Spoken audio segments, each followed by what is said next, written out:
Na sua opinião, qual o papel do jornalista dentro da sociedade? Acho que o principal papel, a principal função e a importância do jornalista na sociedade é a formação dos indivíduos. Grande parte das pessoas obtém todo e qualquer conhecimento da realidade apenas pelos meios de comunicação. A escola ela tem uma função apenas num período da vida do indivíduo e muitas vezes é uma função muito localizada, com conteúdos muito específicos.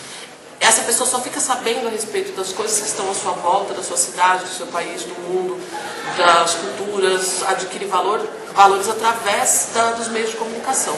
Então eu vejo que o jornalista é uma pessoa essencial, porque ela tem a responsabilidade de formação das pessoas, de formação dos indivíduos.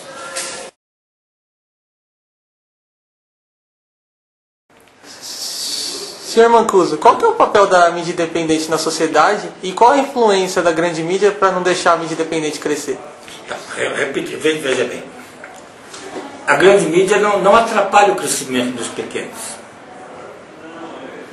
Os pequenos que não têm capacidade de alcançar a grande mídia. Certo? Então, o papel da mídia menor, da independente, que é o caso nosso, é fazer as notícias mais sucintas, vamos dizer assim, em vez de fazer aquelas... Por exemplo, o Estadão gasta 10 páginas de notícias. Tudo aquilo que o Estadão faz em 10 páginas, nós fazemos em 3, 4 páginas de notícias. Por quê? Porque nós fazemos a notícia resumida e mais prática, assim, mais direta, sabe? Sem floreio, vamos dizer assim, né? Colocamos já o assunto direto. Porque o empresário mesmo hoje, ele prefere muitas vezes a mídia pequena, porque ele não tem tempo de ler um Estadão, não tem tempo de ler uma Folha, mesmo porque tudo que ele vai ler hoje no Estadão e vai ler hoje na Folha, ele já escutou antes à noite na televisão. Jornal Nacional, Jornal da Record, Jornal não sei do que, tal. Hoje vai repetir aquilo nos jornais. Então o que nós fazemos? Fazemos aquela notícia breve e rápida e objetiva. É isso aí.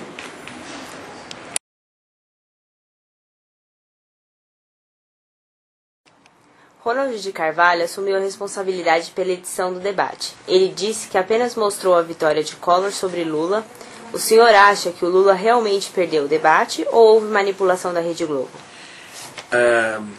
Esse é um caso explícito. A história está revelando os detalhes que foram já confessados publicamente, que nós como pesquisadores já descobrimos, além de jornalistas que na época e de cidadão que olhava o debate e a edição do debate, nós tínhamos as nossas convicções, nós tínhamos as nossas certezas. Óbvio que para você ter esta questão superada, você precisa de uma avaliação um pouco distante do momento. Então nós temos essa avaliação hoje. Várias pessoas, vários documentos já foram produzidos, revelando, através de entrevistas, de opinião de jornalistas que estavam lá dentro. Eu mesmo conheço uma pessoa que revelou um dia, num debate na ECA, que ela teve uma orientação para fazer a edição do jeito que ela foi. Não foi uma edição limpa. Eu e mais um monte de intelectuais, de professores, de pesquisadores, de jornalistas, eu e todo esse povo, nós assistimos o debate e depois vimos a edição. A edição foi flagrantemente tendenciosa. Não adianta agora representantes ou jornalistas ou proprietários de emissoras ou não sei o que querer dourar a história. A história é uma só, não se reescreve a história. Qualquer análise, e já foram feitas muitas, qualquer análise científica isenta revela esta tendência, esse bias na edição do debate do Globo, do Collor com o Lula. Eu acho esse assunto superado. Eu acho que a história ela não pode ser reescrita. Então tem a opinião das pessoas, tem as pessoas que viram o debate, depois viram a edição. Nós ficamos irados, nós ficamos desconsolados, nós ficamos até mesmo revoltados com a desfaçatez, a falta de caráter da edição. E não é à toa que a Rede Globo é conhecida historicamente por ser uma emissora tendenciosa. O jornalismo da Globo, eu sou um especialista que passei boa parte da minha vida de pesquisador estudando o jornalismo. ela tem os melhores profissionais. Ela tem os melhores profissionais. Os profissionais mais competentes. Mas também fazem um bom trabalho quando é necessário fazer o trabalho sujo.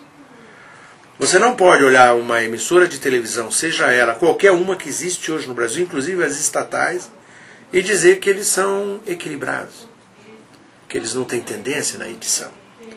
Desde a emissora Chapa Branca do governo federal, as emissoras controladas pelo governo federal através da Rede TV Educativa, seja a TV Cultura de São Paulo, seja o canal do Silvio Santos, da Record, da Bandeirantes, todas elas são encarregadas, elas têm uma missão. Em um determinado momento elas têm que dar a versão que eles selecionam como a melhor para determinado fato. E essa versão, ela é inevitavelmente alterada. Alguns elementos dessa narrativa são valorizados e outros são esquecidos. Alguns são tratados em primeiro plano, outros são colocados em terceiro plano. Algumas recebem 40, 50 segundos de análise, outras recebem 3 segundos. São assuntos que são passageiros numa edição de televisão, telejornalismo.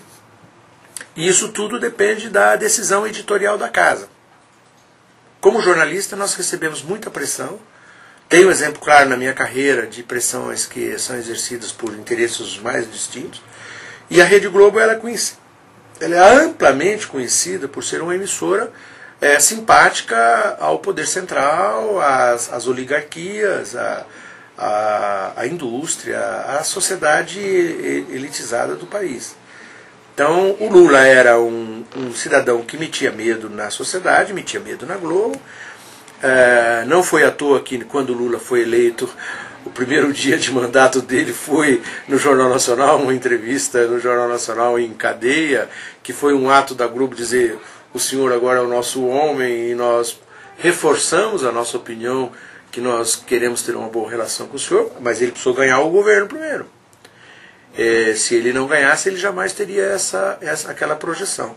Então é um ato simpático, é um ato de respeito ao ser que foi eleito pela população, mas também, de outro lado, é um ato que também pode ser entendido como subserviência ao poder central. Então, para tentar fechar, eu discordo radicalmente desse cidadão. Ele deve ter lá suas razões para fazer essa afirmação.